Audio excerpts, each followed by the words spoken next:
الحمد لله نحمده ونستعينه ونستغفره ونؤمن به ونتوكل عليه ونعوذ بالله من شرور أنفسنا ومن سيئات أعمالنا من يهده الله فلا مضل له ومن يضلل فلا هادي له أشهد أن لا إله إلا الله وأشهد أن محمدًا عبده ورسوله أما بعد فإن خير الحديث كتاب الله وخير الهدي هدي محمد صلى الله عليه وسلم وشر الأمور محدثاتها وكل محدثة بدعة وكل بدعة ضلالة. أعوذ بالله من الشيطان الرجيم.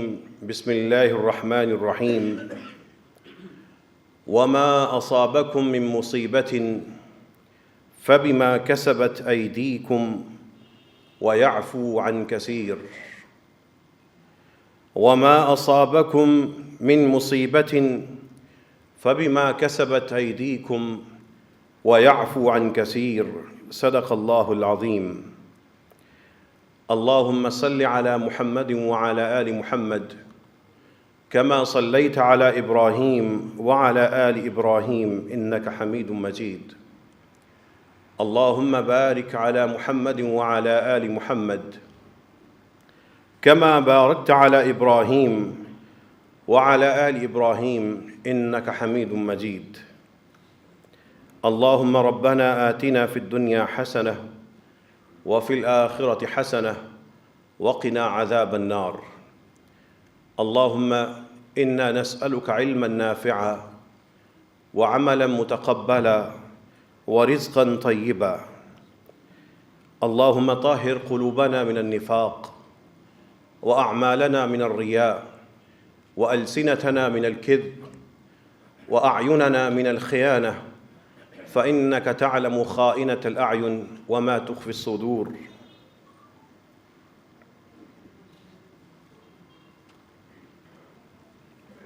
ہم سب کے وجود کے اثرات کیا ہیں؟ یہاں پر موجود ہر شخص اللہ نے اس کو ایک جسم عطا کیا ہے. وہ جسم ایک مادی وجود ہے. آپ سے یہ سوال ہے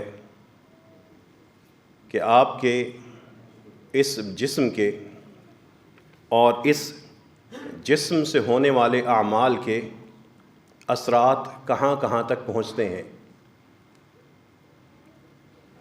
کبھی آپ نے یہ سوچا ہے کہ آپ اسلام آباد یا کسی اور شہر کی گلیوں میں پھر رہے ہوں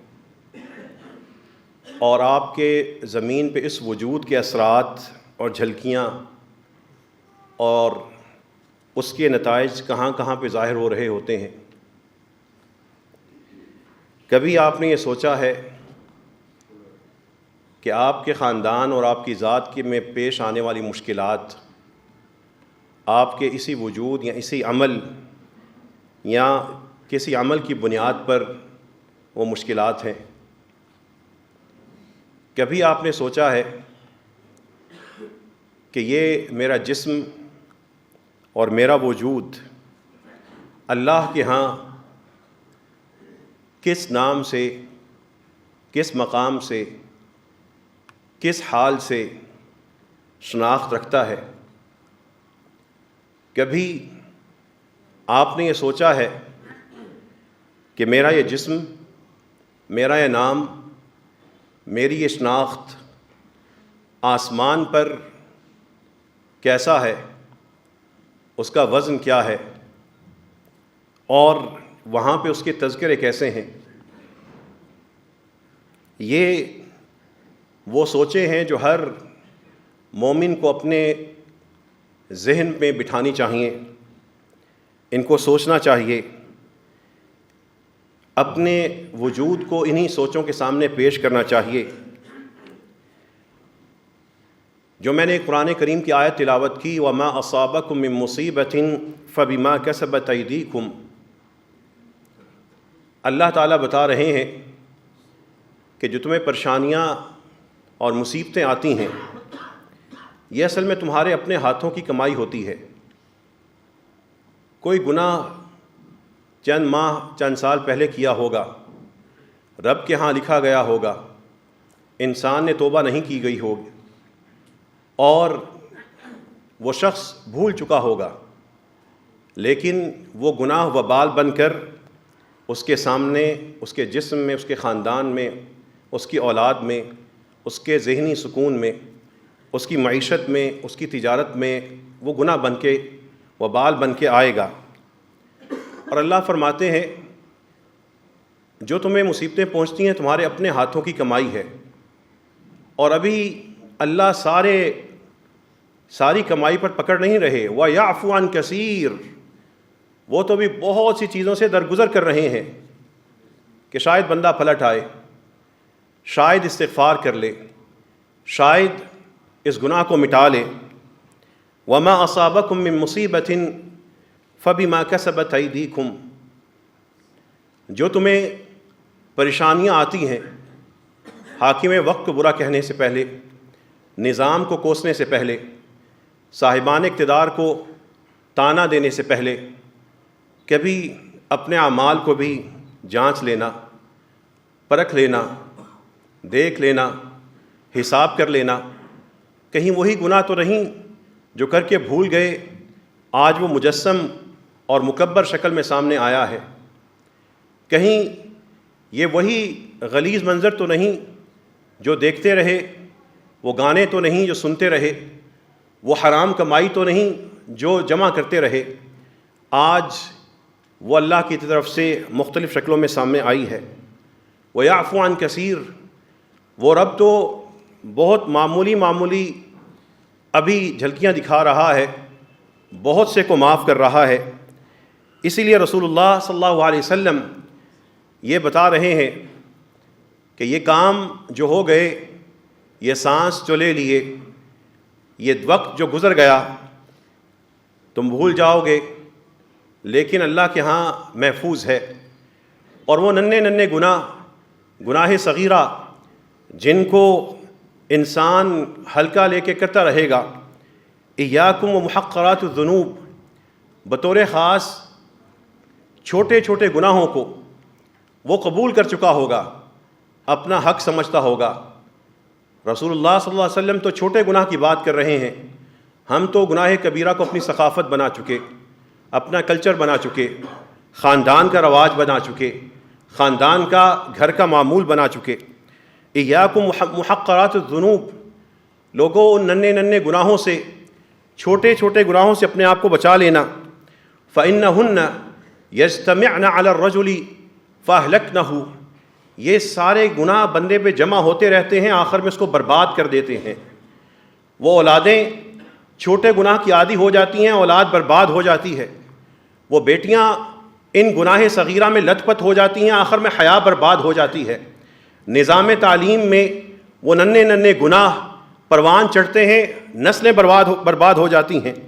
قوم ان گناہ کبیرہ کو سمجھ کر شعور کے ساتھ قبول کر لیتی ہے، قوم برباد ہو جاتی ہے، ناموس اور عزت فنا ہو جاتی ہے۔ ایاکم ومحقرات الذنوب، اپنے اس وجود پر، اپنے اس گھر پر، اپنی اس رہائش پر، اپنے اس وجود اور تجارت پر اور معیشت پر ان ننھے گناہ صغیرہ کے بارے میں محتاط رہنا۔ فَإِنَّهُنَّ يَجْتَمِعْنَ عَلَى الرَّجُلِ، بندے پہ آتی ہیں، گناہ جمع ہوتے ہیں، اہلکنہ، برباد کر دیتے ہیں۔ جو گناہ خواہ وہ چھوٹے ہوں، کیے ہوں گے، اثر باقی رہیں گے، نتیجہ بھگتنا ہوگا۔ یہ وجود جو اللہ نے آپ کو عطا کیا ہے، یہ وجود بظاہر فانی ہے، لیکن اعمال باقی ہیں، اعمال اپنے وزن سمیت باقی رہیں گے۔ یہ اثرات نسلوں پہ آئیں گے، آپ کی اگلی عمر میں آئیں گے، معیشت پہ آئیں گے، تجارت پہ آئیں گے، صحت اور بیماری کی شکل میں آئیں گے۔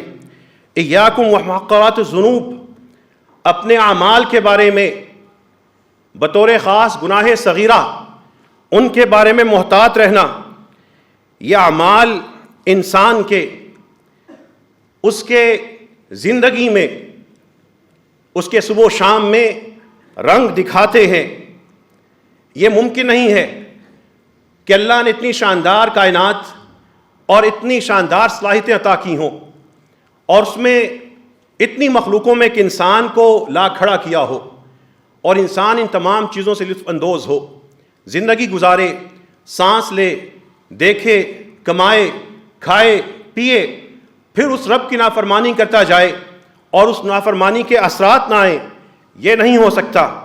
حسن بصری کے پاس ایک شخص آیا, آ کے کہنے لگا, حسن ایک بات بتائیے, میں تہجد کا ارادہ کرتا ہوں, تہجد کی نیت باندھتا ہوں, روز کہتا ہوں آج پڑھوں گا, لیکن رات کو آنکھ نہیں کھلتی, جاگ نہیں آتی, محروم رہ جاتا ہوں. اللہ والے حسن نے اس بندے سے کہا, ذنوبک کا قیدت کا, تیرے گناہوں نے تجھے قید کر رکھا ہے. ذنوبک کا قیدت کا, تیرے گناہوں نے تیرے پاؤں جکڑ رکھے ہیں. ذنوبک کا قیدت کا, یہ نماز کے لیے کیسے اٹھیں, یہ تو حرام میں لت پت ہیں. ذنوبک کا قیدت کا, ہماری نسلوں کو ڈراموں, فلموں, میوزک اور کو ایجوکیشن نے قید کر رکھا ہے, بیڑیاں ڈال دی ہیں نظام تعلیم نے بھی اور نظام تعلیم کو بھی. اس میں سے مومن بیٹے اور بیٹیاں کہاں سے آئیں؟ ذنوبک کا قیدت کا, انسان کے گناہ اس کو قید کر لیتے ہیں, انسان کے نیکیاں اس کو بہار عطا کر دیتی ہیں, انسان کے گناہ اس کے دل کی کھیتی کو اجاڑ دیتے ہیں, انسان کی نیکیاں اس کے دل میں ایک قرآنی بہار بنا دیتی ہیں, وہ ایک گلستان ہوتا ہے. یہ انسان کا اعمال ہے, اس وجود کا, اس وجود کا, اس جسم کا, اس سے نکلنے ہوئے الفاظ کا, اس میں ہلتے ہوئے ہونٹوں کا, اس میں پکڑتے ہوئے ہاتھوں کا اثر ہے, وزن ہے, باقی رہے گا, حساب ہوگا, پھر یا ثواب ہوگا یا عذاب ہوگا. یہ فانی, مرنے سے انسان فانی نہیں ہوگا. اصل زندگی تو وہی ہے. ایاکم ومحقرات الذنوب, لوگوں اس زندگی میں ان گناہ صغیرہ سے بچ بچ کے چلنا, بچ بچ کے چلنا. یہ نہ ہو کہ یہ گناہ قید کر دیں, ایسا قید کر دیں کہ باپ کے آنکھوں پہ ایسا پردہ ڈال دیں کہ اس کا سارا خاندان بے پردہ ہو اور وہ راضی ہو. یہ گناہ اس حد تک نہ بڑھ جائیں کہ بیٹیاں اور بہنیں اپنے ارادے سے اپنے جسم کے لباس کو کم کم کرتی جائیں اور شیطان ان کو کہتے جائے روشن خیال مسلمان یہی ہوتا ہے. یہ گناہ اور اس پہ رضامندی اتنی نہ بڑھ جائے کہ غیر شرعی تعلقات ہوں اور باپ اور ماں آنکھیں بند کر کے بیٹھے ہوں, پھر کسی بیٹی کا سر کٹ کے واپس آئے اور ہزاروں بیٹیاں اپنی ناموس کو برباد کر کر خاموشی سے گزرتی جائیں. یہی ہمارے معاشرے میں ہے, یہی ہو رہا ہے. پھر ایسا نہ ہو کہ بد کردار لوگ تمہارے لیڈر بن جائیں, تمہارے حکمران بن جائیں اور تم اللہ کی حدود کے مقابلے میں اپنے لیڈرز کی چوری اور بدکرداری کو چھپاتے ہوئے یہ کہو کہ نہیں, اسے نظر انداز کر دیں, یہ اس کا ذاتی معاملہ ہے. ایاکم ومحقرات الذنوب, اتنا گھر میں میوزک عام نہ کر لینا, اتنے ڈرامے نہ لگا دینا, فلموں کے اتنے عادی نہ کر لینا کہ کل کو بیٹی اور بیٹے کو پتا ہو باپ سے غداری کر کے محلے کے کسی لڑکے اور لڑکی کے ساتھ دوستی کیسے لگانی ہے. وہ ڈرامے یہی سکھاتے ہیں. وہ سکھاتے ہیں کہ باپ وفادار نہیں. باپ اصل میں ایک متشدد مرد ہے جو اپنی بیٹی کا بہتر فیصلہ نہیں کرتا. وہ باپ کے خلاف بغاوت سکھاتے ہیں. یہ ڈرامے اور یہ کلچر, یہ شیطان کی ٹولی چھوٹی سی ٹولی نہیں ہے. اس کے وسائل ہیں, اس کی این جی اوز ہیں, اس کا فنڈ ہے, اس کا بجٹ ہے, اس کا اجلاس ہوتا ہے, قرضوں کی شکل میں اسلامی ممالک کو ملتا ہے. اسلامی ممالک کو حکمران جا کے قبول کرتے ہیں, ایک خفیہ معاہدہ کر کے آتے ہیں. بظاہر معاہدہ کہتا ہے کہ یہ کریں گے, لیکن اندر کچھ چیزیں اور بھی ہوتی ہیں. وہ شیطان کی ٹولیاں متحرک ہیں, متحد ہیں, ہم آواز ہیں, ہم خیال ہیں, اور آپس میں شر کے کاموں پہ تعاون کرتے ہیں، اپنے اس وجود کو، اپنے اس گھر کو ایسا ہی وجود نہ بنا لینا کہ جس میں اتنے اثرات گناہوں کے آئیں کہ اس گھر کو، اس شخص کو برباد کر دے۔ اگر ایک طرف ان گناہوں کے اثرات ہیں تو پھر نیکیوں کے انسان زمین پہ چل رہا ہے، اس کی نیکیوں کے اثرات آسمان پہ کیسے آ رہے ہیں؟ عمل دیکھیے، مقام دیکھیے، عمل کی خفت اور ہلکا پن دیکھیے، مقام کی بلندی دیکھیے۔ ہم ہی میں سے کوئی شخص، عام سا شخص، مشہور نہیں، معروف نہیں، نعرے نہیں لگتے، بس عام امتی ہے، وہ ارادہ کرتا ہے میں اپنی زبان پر ذکر کو لاؤں گا، ذکر کیا کروں گا، اپنے توجہ زیادہ سے زیادہ رب کے ساتھ لگا لوں گا۔ وہ ذکر کرتے کرتے وہ اللہ سے 3 دفعہ کہتا ہے اللہم انی اسألک الجنہ، اللہم انی اسألک الجنہ، اللہم انی اسألک الجنہ۔ وہ ادھر ہی کسی دکان میں بیٹھا ہوگا، کسی گاڑی میں ہوگا، کہیں سے گزر رہا ہوگا، بس 3 دفعہ اس نے زمین پر کہہ دیا اسألک الجنہ۔ وہ زمین پہ کہہ رہا ہے، کہنے کے بعد اپنے کام میں مشغول ہو گیا۔ اس نے زمین پہ کہا، اس کے الفاظ آسمان کی طرف اٹھے، آسمان میں رب کریم یہ عمل دیکھ رہے ہیں، 3 دفعہ کہنے کو پسند کر رہے ہیں۔ فرشتوں سے کہتے ہیں ادخلہ الجنہ، اس کو جنت میں، جو جنت ہے، جنت کو پتہ لگتا ہے کہ یہ شخص یہ 3 دفعہ یہ الفاظ کہہ رہا ہے، اللہ نے اس جنت کو کیسے سمجھنے دیکھنے کی قوت عطا کی ہے وہ رب جانتا ہے۔ وہ جنت رب سے دعا کرتی ہے اے اللہ اس بندے کو جنت میں داخل کر دے۔ وہ بندہ ہے فیٹ میں، وہ G6 میں، وہ راولپنڈی اسلام آباد کی کسی گلی میں، وہ صرف کہہ رہا ہے اللہم انی اسألک الجنہ، اللہم انی اسألک الجنہ، اللہم انی اسألک الجنہ۔ بندہ کیا کہ بھول گیا، اپنے کام میں مشغول ہو گیا، جنت اس کی حمایتی بن گئی، اس کے ساتھ دعا میں شریک بن گئی، اللہ سے کہہ رہی ہے اے اللہ اس کو جنت عطا کر دے۔ تصور کیجئے آپ زمین پر آپ کا ذکر جنت اللہ کے سامنے کر رہی ہے، اس عمل میں کتنی دیر لگتی ہے، کتنی طاقت درکار ہے، کتنا علم چاہیے۔ علم لوگوں کے پاس بہت سا ہو گیا، اصل بات عمل کی ہے۔ عمل کی طرف پلٹیے۔ پھر وہ شخص جنت مانگتے مانگتے دوزخ کا خیال آیا، اپنے اعمال کا خیال آیا، اس نے 3 دفعہ کہا اللہم اجرنی من النار، اے اللہ مجھے دوزخ سے بچا لے، اے اللہ دوزخ سے بچا لے، اے اللہ جہنم سے بچا لینا۔ 3 دفعہ کہا، جہنم نے الفاظ سن لیے، اللہ نے اس کو ایک قدرت دی ہے، وہ جہنم اللہ تعالیٰ سے دعا کرتی ہے اللہم اجرہ من النار، اے اللہ اس بندے کو، اس بندے کو مجھ سے آگ سے بچا لے۔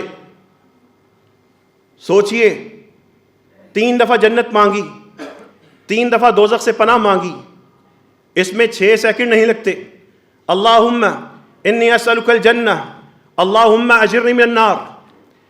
وہ ہو سکتا ہے کوئی خاتون ہو، آٹا گوندتے ہوئے اسے ذکر کیا ہو، کوئی ماں ہو بچوں کو تیار کرتے ہوئے اس نے الفاظ کہے ہوں، کوئی بیٹا ہو باپ کی طرف دیکھ کر اس نے دل میں یہ دعا کی ہو، کوئی بہن ہو بھائی کو رخصت کرتے ہوئے دعا کی ہو۔ وہ دعا کیے جا رہے ہیں، اللہ تعالیٰ کی طرف سے یہ منظر بن رہے ہیں۔ اس وجود کی حدود اس زمین تک محدود نہیں ہیں، اس وجود کے اثرات آسمان پہ ہیں، آسمان والوں پہ ہیں، آسمان کے خالق کے سامنے آتے ہیں۔ محنتیں کرنا سیکھیے۔ رسول اللہ صلی اللہ علیہ وسلم کا ایک صحابی نبی کریم صلی اللہ علیہ وسلم کی آمد سے پہلے مسجد میں ہے، رسول اللہ مسجد میں داخل ہوتے ہیں، سورۃ الاخلاص قل هو اللہ احد ہم میں سے ہر شخص کو آتی ہے، اس شخص نے اس سورۃ الاخلاص میں اللہ کی جو صفات بیان ہوئی ہیں، اللہ کی صفات کو لے کر اس نے اس سورت کو اپنی دعا میں ڈھال لیا، اپنی دعا کا واسطہ انہی الفاظ کو بنا لیا، وہ شخص تشہد میں بیٹھا ہے، سلام پھیرنے کی جلدی نہیں ہے، اس کو پتہ ہے تشہد وہ مقام ہے کہ اس سے پہلے اللہ کا ذکر ہے، تسبیح ہے، تحمید ہے، تعظیم ہے، تحلیل ہے، تکبیر ہے، لیکن وہ سب اللہ کی ہیں، بندے کا حصہ وہ تشہد میں طلب ہے، وہ دعا ہے، وہ بڑے عزت سے، بڑی چاہت سے، بڑے خلوص سے اسی سورۃ الاخلاص کو اپنی دعا بنا کر دعا کر رہا ہے۔ اللہم انی اسألک یا اللہ، اے اللہ میں آپ سے مانگ رہا ہوں، آپ سے سوال کر رہا ہوں، اس بات کا واسطہ دے کر بِأَنَّكَ الْوَاحِدُ الصَّمَدُ الَّذِي لَمْ يَلِدْ وَلَمْ يُولَدْ وَلَمْ يَكُنْ لَهُ كُفُوًا أَحَدٌ، اے اللہ اس صورت میں مذکور انہی صفات کا آپ کا واسطہ دے کر آپ سے مانگ رہا ہوں، ان تغفر لی ذنوبی کہ میرے گناہ معاف کر دیں، ان تغفر لی ذنوبی میری غلطیاں معاف کر دیں۔ وہی 15 سیکنڈ کی دعا ہے، وہی سورہ اخلاص ہے جو ہم اس لیے پڑھتے ہیں زیادہ تر کہ چلو چھوٹی سی جماعت ہوگی۔ وہ چھوٹی سی سورتیں رب کے ان اوصاف سے ہیں، ان اوصاف کو جمع کیے ہوئے ہیں۔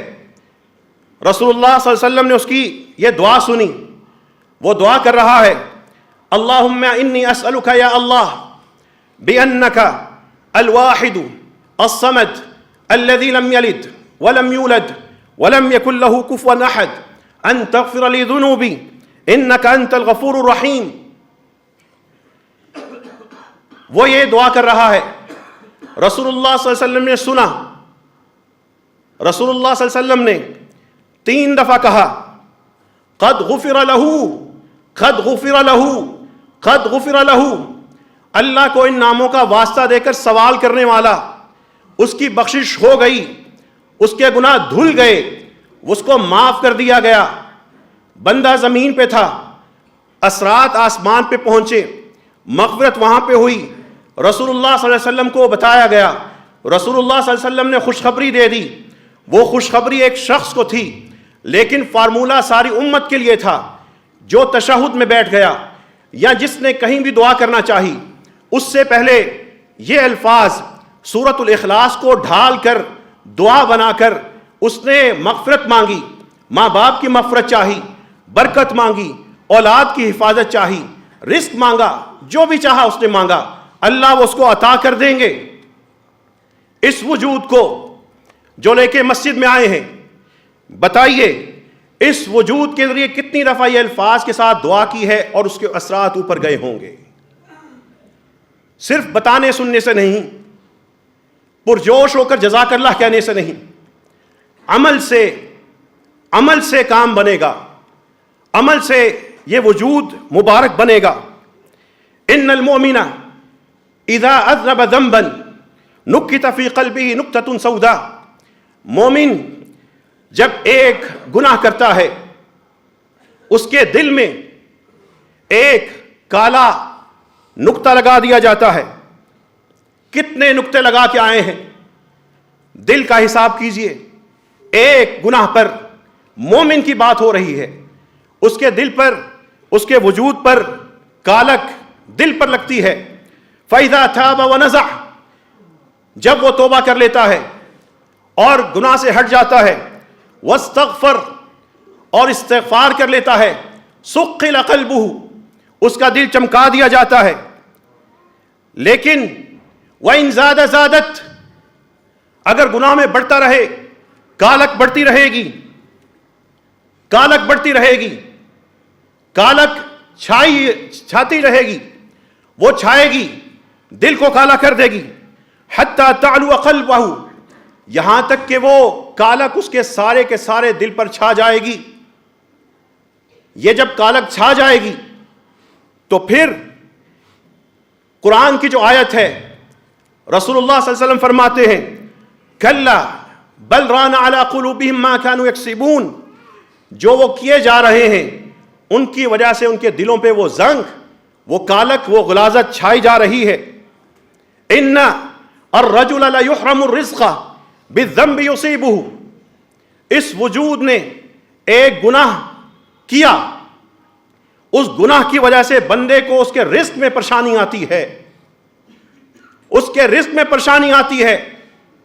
مہنگائی کو کوسنے والوں، یہ اقتدار اور صاحبان اقتدار ہمارے اعمال ہیں، یہ بے برکتی کبھی اپنے گناہوں میں بھی اس کا سبب ڈھونڈ کے دیکھو، اور یہ اپنے احساس میں کہ دن گزرے جا رہے ہیں، نیکی کی توفیق نہیں ہوتی، ذنوبک قیدتک، تمہارے گناہوں نے تمہارے پاؤں کو جکڑ لیا ہے، اور پھر نیکیاں رسول اللہ سمجھا رہے ہیں وَلَا يَزِيدُ فِي الْعُمْرِ إِلَّا الْبِرُّ، بندے کی نیکیاں، بندے کی عمر بڑھتی جا رہی ہے، لمبی ہو رہی ہے، اللہ تعالیٰ بڑھا رہے ہیں۔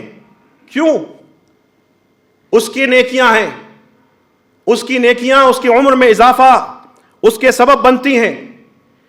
شافعی کے پاس، امام مالک کے پاس ان کے شاگرد شافعی آتے ہیں، آ کے نصیحت مانگتے ہیں، کہنے لگے میرے عزیز شاگرد انی ارا ان اللہ قد القى علیک نورا، مجھے لگتا ہے اللہ نے تمہیں نور عطا کیا ہے، فلا تطفئہ بظلمۃ المعصیہ، اس نور کو گناہوں کے اس کالک سے بجھا نہ دینا۔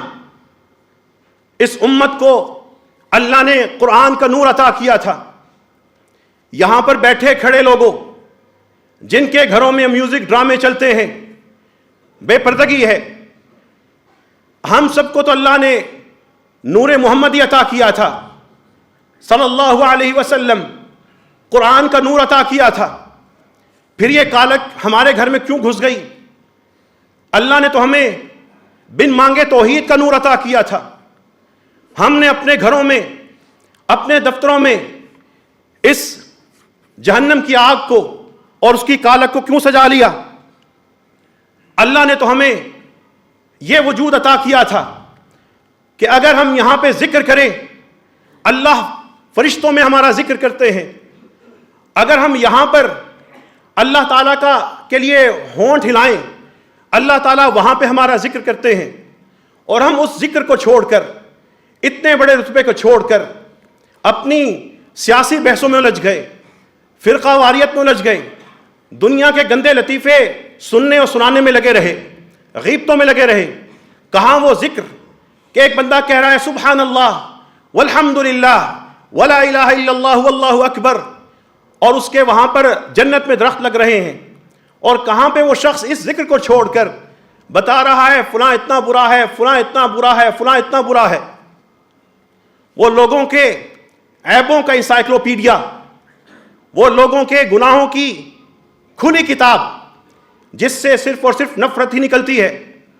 کہاں وہ نور اور کہاں وہ شخص جو اللہ کا ذکر کیے جا رہا ہے، اس کا معمول ہے، عام سی تعلیم والا شخص ہے، لیکن موقع ملتا ہے رب کی طرف متوجہ ہو جاتا ہے، وہ ذکر کرتا جاتا ہے، اللہ تعالیٰ کے ہاں ذاکر لکھ دیا جاتا ہے، قرآن میں ہے۔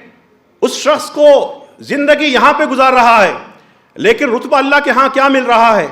قرآن کی زبان میں سنیے وَالذَّاكِرِينَ اللَّهَ كَثِيرًا وَالذَّاكِرَاتِ، اور اللہ کو بکثرت یاد کرنے والے مرد و خواتین، اعد اللہ لہم مغفرۃ واجرا عظیما، آئیں تو صحیح، ہمارے پاس پہنچے تو صحیح، اللہ نے ان کے لیے مغفرت اور اجر عظیم اللہ نے تیار کر رکھا ہے۔ بس مدت اتنی سی کہ یہ اس کے سانس کٹے اور ہمارے پاس آئے تو صحیح۔ ہے آپ میں سے کوئی شخص جس کو اللہ نے ذکر سے محروم کیا ہو؟ پھر ایک منظر، قبرستان چلتے ہیں، وہاں پر مختلف بیٹے جو سورج ساری عمر نہیں پڑھی وہ باپ کی قبر پہ لکھ دے، ریاکاری پہ مطمئن قوم ہے، سنت بتائیں تو الجھ جاتے ہیں، سکڑ جاتے ہیں. بدعت بتائیں, بدعت ہمیشہ خوشنما اور ظاہری ہوتی ہے, اس پہ تیار ہوتے ہیں. ایک وہ بیٹا ہے جو رسول اللہ صلی اللہ علیہ وسلم کے حکم کی مخالفت کرتے ہوئے اپنی میت کی قبر کے اوپر لکھوا رہا ہے, سجا رہا ہے, ماربل لگا رہا ہے. اس سے زیادہ خطرناک وہ مولوی ہے جو کھڑا ہو کر وہاں پہ سو کہہ رہا ہے کہ یہ لکھو اور یہ کرواؤ. یہ دین فروش رسول اللہ صلی اللہ علیہ وسلم کی اس حدیث کو جان بوجھ کر بیان نہیں کرے گا. اس نے قبر پہ تختی لگوانے کے بعد مولوی صاحب نے بھی پیسے لینے ہیں اس بندے سے. جب پیشہ بن جائے گا جنازے, جب دعاؤں کے پیسے مقرر ہوں گے, اس وقت سوداگر اور بیچنے والے خریدنے والے دونوں ہی رسول اللہ کی مخالفت کر رہے ہوں گے. ایک طرف وہ منظر ہے جو جائیں اسلام آباد کی قبرستانوں میں بھرا پڑا ہے, وہ رسول اللہ صلی اللہ علیہ وسلم کے حکم کی صریح خلاف ورزی ہے. دوسری طرف ایک بیٹا ہے, ایک بیٹی ہے, ماں باپ فوت ہو گئے یا بیمار ہیں یا زندہ ہیں, صحت میں ہیں, لیکن وہ اپنے ماں باپ کے لیے کثرت سے دعا کرتے ہیں. ہم دعا کے لیے لوگ کرائے پہ لاتے ہیں, وہ قرآن کریم خود پڑھ کے دعا کرتے ہیں. وہ بیٹا, باپ چلا گیا, ماں چلی گئی, رب کے ہاں پہنچ گئے. منظر زمین کا ہے. بندہ, وہ بیٹا ہر نماز میں دعا کرتا ہے, نماز کے بعد دعا کرتا ہے. وہ ماں باپ کو دعاؤں میں یاد رکھتا ہے, اتنی دعا کرتا ہے کہ وہاں پر آسمان پر جنت میں بندے کے درجے بلند ہو رہے ہیں. آج ادھر تھا, ادھر پہنچا, ادھر پہنچا, ادھر پہنچا, اور بلند ہو رہے ہیں. رسول اللہ صلی اللہ علیہ وسلم منظر بیان کر رہے ہیں.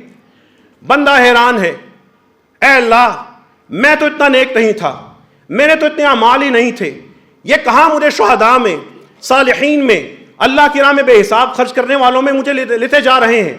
میری ٹرانسفر ایک سے دوسرے مرحلے میں ہوتی جا رہی ہے. رسول اللہ صلی اللہ علیہ وسلم فرماتے ہیں, اللہ اس بندے کو بتاتے ہیں, باستغفاری ولدک لک, تیرے بعد تیری اولاد تیرے لیے دعا کیے جا رہی ہے. یہ نہیں کہا تیرے بعد تیری دعا, تیری اولاد مولویوں کو کرائے پہ لے کر ان کے بڑے بڑے بینر لگا کے کام کر رہی ہے, یہ خرافات ہیں.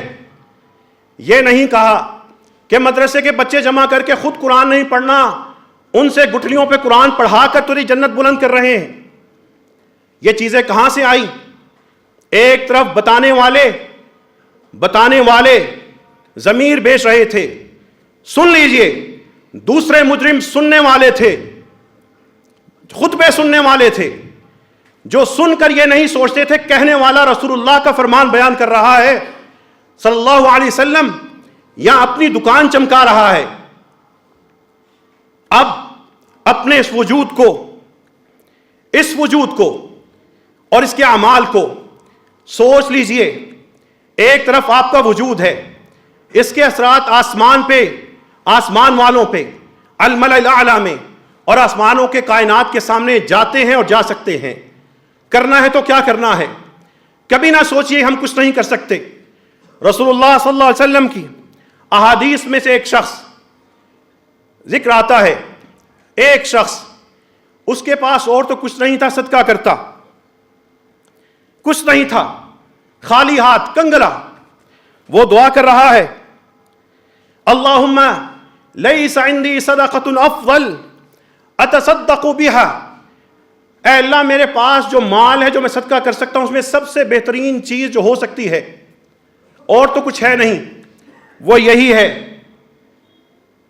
ایما رجل اصاب من عرضی شیئا فہو علیہ صدقہ. اے اللہ آج تک جس نے میری غیبت کی, میری چغلی کی, مجھے برا بلا کہا, میرے پہ الزام لگائے, میری عزت خراب کرنے کی کوشش کی, میری شہرت کو خراب کرنے کی کوشش کی, اے اللہ آج میں ان لوگوں پہ یہ سارے کے سارے گناہ صدقہ کرتا ہوں, ان کو معاف کرتا ہوں. بندے نیکی کے موقع کہاں سے ڈھونڈتے ہیں. فاوحى اللہ تعالی الی النبی, اللہ نے نبی کریم صلی اللہ علیہ وسلم کی طرف وحی کی, قد غفرت لہ, اس کو میں نے معاف کر دیا, میں نے اس کو معاف کر دیا. اللہ سے دعا کیجئے اللہ ہم سب کے وجود کے مبارک اثرات آسمانوں پہ پہنچا دے. اے رب کریم ہمارے اس زمینی وجود کو اے اللہ آسمانی شرف عطا فرما، اے رب کریم اپنے ہاں ہم سب کے وجود کو قبولیت عطا فرما۔ وآخر دعوانا ان الحمد للہ رب العالمین۔ الحمد للہ حمدا کثیرا طیبا مبارکا فیہ، اللہم لک الحمد کما ينبغی لجلال وجہک وعظیم سلطانک، اللہم صلی علی نبینا محمد، اللہم بارک علی نبینا محمد۔ ایک انسان اس زمین پر اللہ کی خاطر ایک کھجور یا ایک لقمہ اللہ کی راہ میں جو اس کی نیک کمائی میں سے ہے وہ دیتا ہے اور اس کا معاملہ صدقے کا ختم ہو جاتا ہے۔ یہ زمین کا منظر ہے، اللہ کی راہ میں اس نے خرچ کر دیا۔ آسمان کا منظر یہ ہے، اللہ تعالیٰ اس کے دیے ہوئے کو اخذہ اللہ بیمینہ، اللہ اس کے صدقے کو دائیں ہاتھ میں لے لیتے ہیں۔ اللہ کا دایاں ہاتھ کیسے ہے وہی ذات جانتی ہے، ہم اس پہ ایمان لائے جو رسول اللہ صلی اللہ علیہ وسلم نے ہمیں بتایا۔ ثم لم یزل یربیہا، اللہ تعالیٰ اس کو اپنے دائیں ہاتھ میں لے کے اس کو بڑھاتے رہتے ہیں، پالتے رہتے ہیں، اس میں اضافہ کرتے رہتے ہیں۔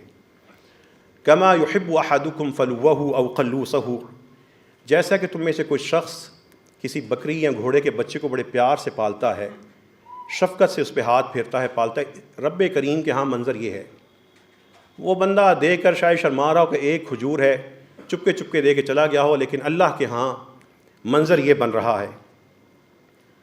وہ بندہ بھول گیا، لینے والوں نے کھا لیا، معاملہ ختم۔ اللہ کے ہاں یہ معاملہ ختم نہیں ہوتا۔ اللہ تعالیٰ اسی ایک صدقے کو جو ایک کھجور کے برابر ہے پال رہے ہیں حتی یکون مثل الجبل او اعظم۔ رسول اللہ صلی اللہ علیہ وسلم فرماتے ہیں یہاں تک کہ وہ ایک کھجور ایک پہاڑ یا اس سے بھی بڑی شکل اختیار کر لیتی ہے۔ یہ نہ دیکھیے کہ اجر بہت زیادہ اور عمل تو چھوٹا سا تھا، یہ دیکھیے کہ جزا دینے والی ذات کتنی وسیع ہے، کتنی رحیم ہے، کتنی رحمان ہے۔ اور جس طرح میں نے بارہا یہ کہا کہ جب یہ سیلاب کا اور یہ معاملات آئے، ہمیں دو چیزیں بہت بہتر اور سمجھ آئیں۔ رب العالمین رحمت للعالمین صلی اللہ علیہ وسلم، دن بھر جو ہمیں رپورٹیں آتی تھیں وہاں سے فلاں جگہ بیوائیں بیٹھی ہیں، یتیم ہیں، فلاں جگہ پانی میں گھرے، اتنے دنوں سے فاقہ کشی کا شکار۔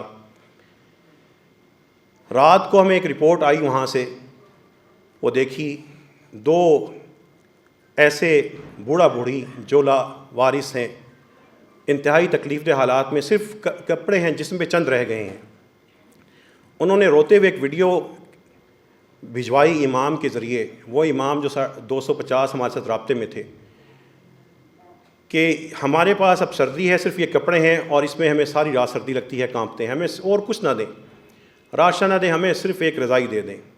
یہ رات 2:30 بجے کی بات ہے۔ ان امام سے کہا گیا کہ آپ کو مسجد رحمۃ اللہ عالمین کے سے کل انشاءاللہ چیزیں بھجوا دی جائیں گی۔ صبح 9 بجتے ہیں، وہاں پہ آہیں وہ بھر رہے ہیں۔ اس مسجد کے دروازے پہ خاتون آتی ہیں، آ کے کہنے لگیں یہ میرے پاس 2 بستر ہیں، یہ بالکل نئے ہیں، میں نے اپنی ماں کے لیے خریدے تھے لیکن ان کی وفات ہو گئی، مجھے بطور خاص ایسے ماں باپ تک پہنچانا ہے جن کا کوئی وارث نہیں ہے، وہ تڑپتے ہوں، یہ ان تک پہنچانا ہے۔ آہیں وہاں تھیں، وہ رب العالمین اسباب کہیں کر رہا تھا، درمیان میں ہمیں نیکی کا وسیلہ بنا کے ہمارے بھی ساتھ درجات بڑھا رہا تھا۔ وہاں سے رپورٹیں آتی تھیں، روتے ہوئے، بھوکے، بلبلاتے، ایسی مائیں جو بچوں کو شاپنگ بیگ کے اندر رکھ کے ان کو کپڑا بنا کے بیٹھی تھیں، وہ وہاں پہ روتی تھیں۔ اسی مسجد میں وہ بزرگ ہمارے بڑے سینئرز موجود ہیں جو یہاں پہ آتے تھے، جن کو اللہ نے بے حساب عطا کیا، یہاں پہ آ کے روتے رہتے تھے۔ ہمیں بتائیں ان کے لیے ہم کیا کر سکتے ہیں، قیامت کے دن اللہ تعالیٰ ہمیں پکڑے گا تو نہیں۔ وہاں پہ وہ رو رہے ہیں بے بسی میں، یہاں پہ یہ رو رہے ہیں کہ ہم ان کے لیے کچھ کر گزریں۔ یہ ہے امت، اور یہ ہے اپنے بھائیوں کا احساس۔ اور اللہ تعالیٰ کی توفیق سے جو سارے کا سارا وہاں پہ کام ہوا، پھر شام میں شروع ہوا۔ یہ وہ اعمال ہیں جو اللہ تعالیٰ کی توفیق سے اس کے اثرات انشاءاللہ تعالیٰ اللہ تعالیٰ سب لوگوں کو آسمان پہ دکھائیں گے۔ اللہ سے دعا کیجیے اللہ ہمارا یہ عمل قبول فرما اور ہمیں اپنے اخلاص پہ ثابت قدم رکھ دے۔ ایک پاکستان جس کا آپ شکوہ کرتے ہیں لوٹ مار کا ہے، ایک پاکستان کی گواہی سن لیجئے۔ لوگ اللہ کی راہ میں خرچ کرتے رہے، مسجد رحمۃ اللہ عالمین خرچ کرتی رہی، ٹیلی میڈیسن سینٹر بن گئے، فارمیسیاں بن گئی، کپڑے چلے گئے، کپڑے جاتے جاتے 7 لاکھ سوٹ سے زیادہ ہو چکے ہیں، ابھی تک کپڑے بھی ختم نہیں ہوئے، اور لوگ روز آ کے یہاں پہ امانتیں چھوڑ جاتے ہیں۔ یہ ہے پاکستان، یہ وہ پاکستان ہے جس کی وجہ سے عذاب نہیں آتے، یہ وہ پاکستان ہے جس کی وجہ سے شر کی طاقتیں کامیاب نہیں ہوتی۔ ہم ابھی سیلاب متاثرین کا جو سامان ہے وہ چھانٹ کے ابھی فارغ نہیں ہوئے۔